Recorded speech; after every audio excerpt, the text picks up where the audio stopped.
It's not for me to say you love me. It's not for me to say you'll always care. Oh, but here for the moment I can hold you fast and press your lips to mine and dream that love will last. As far as I can tell, this is heaven, and speaking just for me, it's ours to share. Perhaps the glow of love will grow with every passing day, or we may never meet again, but then it's not for me to say. It's not for me to say you love me. It's not for me to say you'll always care. Oh, but here for the moment I can hold you fast and press your lips to mine and dream that love will last. As far as I can tell, this is heaven, and speaking just for me, it's ours to share. Perhaps the glow of love will grow with every passing day, or we may never meet again, but then it's not for me to say.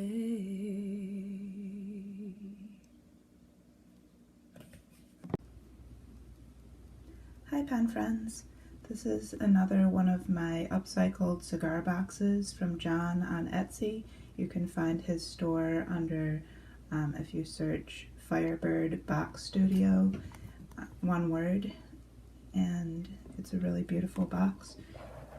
So the pens that I just sang to are in here, and you can see that I arranged them from lightest to darkest, and they're all white or silver or demonstrators or black, and so that creates like a gradient effect. So I'm just going to go through them and give you a little writing sample with each one of these. These are mostly pens that I collected when I was just starting out collecting fountain pens, and so, you know, I get a little bit jaded once I collected more expensive pens, but I come back to these and they still work really well, and I still really love them, as you can tell from my singing. Alright, so my first pen is a Kaweco Student in white.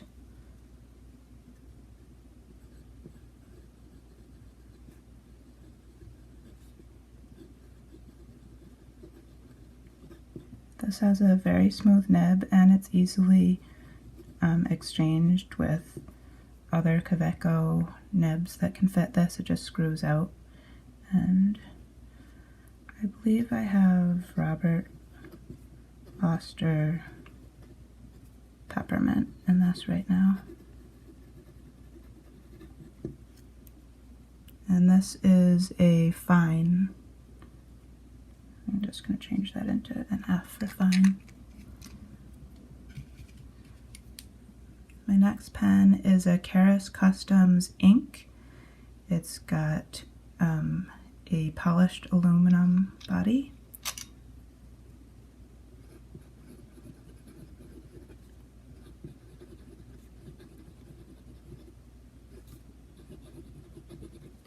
And this one has a fine nib.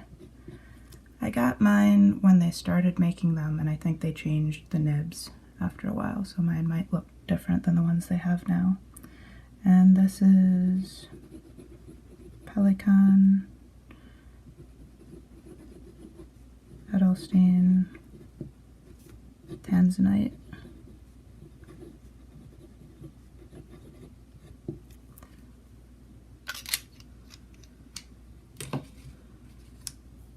My next pen is also by Kustoms, and this one is the Fountain K, and this is the brushed aluminum finish.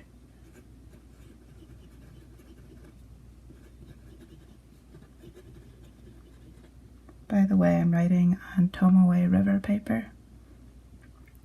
Alright, Fountain K. And this has a fine titanium nib. And the ink is Detrimentus Pigeon Blue. So I'll show you how this flexes a little bit. So if you press down, you get some line variation.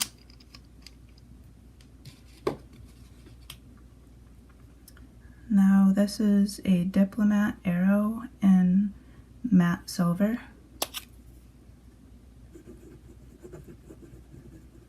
This has a very nice steel nib. So the first two I wrote with were also steel nibs. This one is, it writes a lot like a gold nib, so I highly recommend it. The only thing I don't like is the metal grip is not that comfortable, but it's okay. And this one is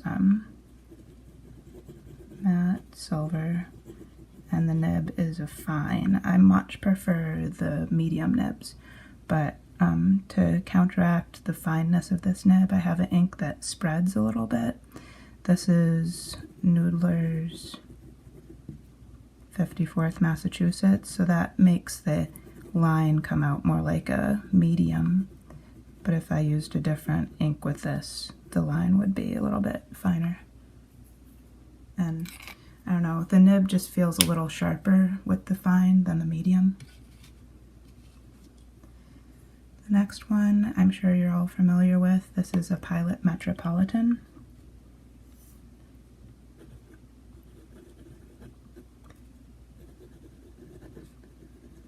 This is a great pen for people starting out with fountain pens because it is not very expensive. It comes with a converter, also comes with cartridges. That's a fine. They make them in medium also. I wish they made them in broad because the Japanese fines and mediums are finer than European ones. So this is Rohr and Klingner Cassia, which I believe means like blackcurrant or something. It's a beautiful purple ink, and I find that it looks great in a fine nib. Alright, this one is a Platinum Plaisir. So this has the same kind of nib as the Platinum Preppy, which is a $3 pen, a really cheap pen. This one's more expensive because it has the metal body, but not very, and I suggest it because the Preppy tends to crack. The plastic cracks really easily, and this does not crack. And it has a nice feeling nib. And yeah, it's pretty inexpensive anyways. So this is the gunmetal. You can find them on Amazon. That's where I bought mine. It's a medium nib. And this is Noodler's X Feather, which is a waterproof ink. I did a drawing video where I added watercolor over it and it did smear at first, but I think I just needed to let the ink dry longer before I put watercolor on it, so it might take a little while for it to actually be waterproof. My next pen is a Franklin Christoph Model 66 in the solid ice plastic acrylic. These are made in the US, and they're a small company. They're a very good company, and these pens are not very inexpensive, but they have a loyal following of people who enjoy these. Franklin Christoph Model 66 in the solid ice. And this is an extra fine nib. I did have to smooth this nib out a little bit, but I'd say in general their nibs are pretty good. And this is Diamine Amazing Amethyst. So I eyedropper filled this pen. It also comes with a converter, but I think the in this clear pen the ink looks really good if you eyedropper it. But that does mean that you have a lot of ink in here, and you know, this ink has been in here for probably over a year, so the ink does tend to darken when it's been in a pen for that long. So just so you know, Amazing Amethyst does look lighter in most pens, but I enjoy it looking a little bit darker. Okay, so this is a TWSBI Mini. When I first got a Mini, I just loved it, and I ended up getting 4 of them, but I've passed on 2 of my pens to other people because I just didn't feel like I needed that many Minis. So this one is in the clear finish, and I have put a broad nib on it. I started out with fine and extra fine, but they can be a little bit, I don't know, like the ink flow isn't quite as good, and I prefer the broad, although on the next one I'll show you I have, I think, a fine or extra fine nib. So this is Diamine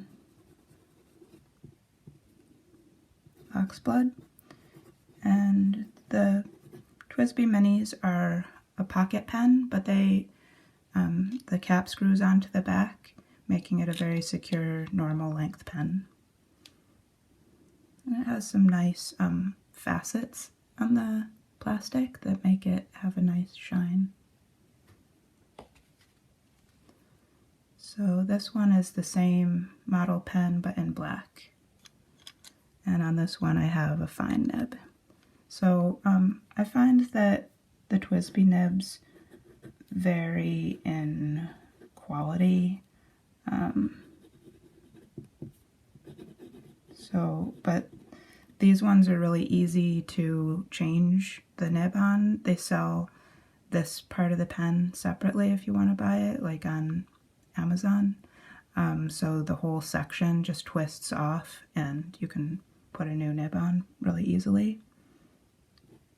This fine is really good, but some of the other ones that I've had haven't been so great.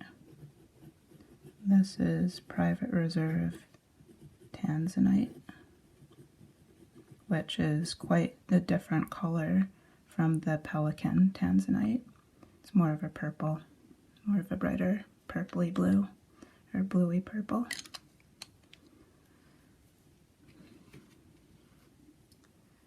This is a Jinhao X750. It's a metal bodied pen, and this one has, this is the Shimmering Sands finish. It's got little sparkles in it. It's really pretty. So Jinhao X750 and shimmering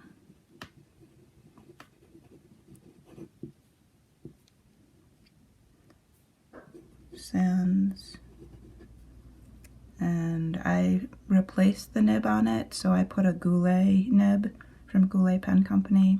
This is fine. It's a friction fit nib, so it's easy to just pull it out and put a different nib in if you want. I think that's a number 6 nib. Okay, so the ink is 3 Oysters Scarlet. I'm not sure if Scarlet's part of the name, but it is a scarlet ink.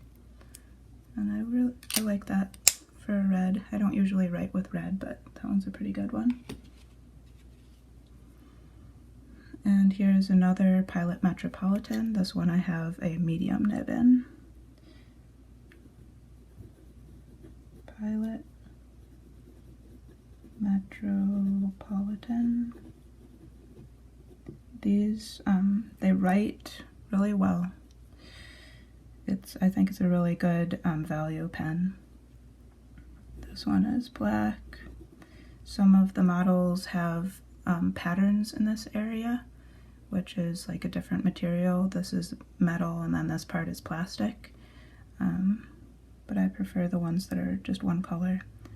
And I tend to keep all my pens inked up all the time, so sometimes the colors darken quite a bit after a while. But this one's still flowing well. It's J. Herbane blue, sorry, my E's, Myosotis, which is Forget-Me-Not blue, and when it dries lighter. And I think this one has even darkened up, so you might expect, if it's freshly inked, to be a bit lighter than that. So this one, all the other ones except for the Kaweco Customs with the titanium nib, all those other ones were steel nibs. Now the last two in my box have gold nibs, so this one is a Pilot Faceted Vanishing Point.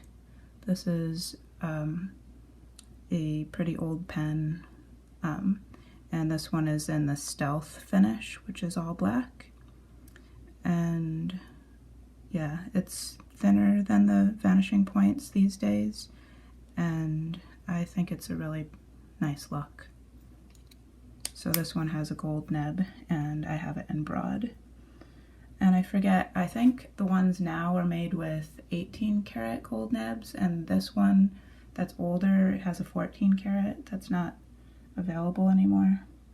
So this is a Pilot Faceted Vanishing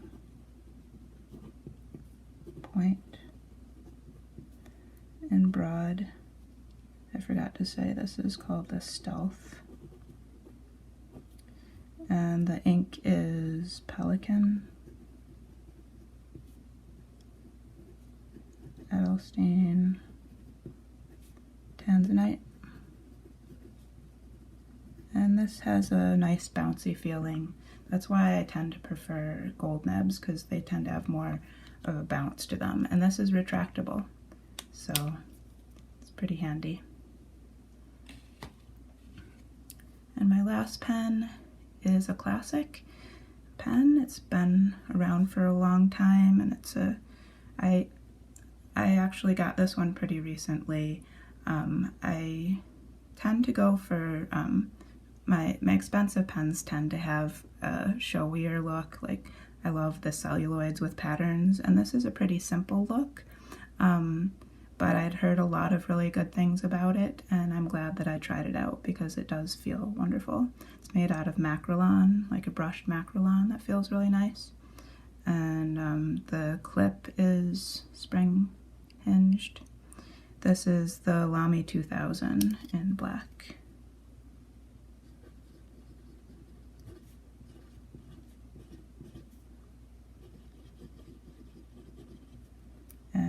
mine has a medium nib, and I have Pilot Roshizuku. Sorry, my Z got very unwieldy there. Alright.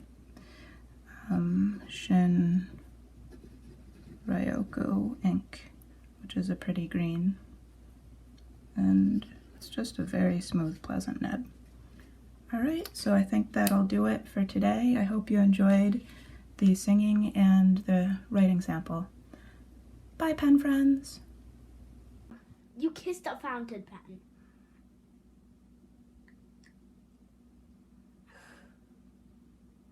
You kissed a fountain pen. Like...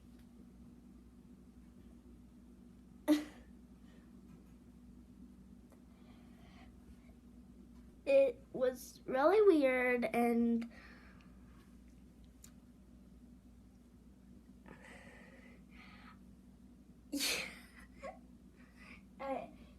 it just really shows your love for fountain pens. That was such a weird video. Love you.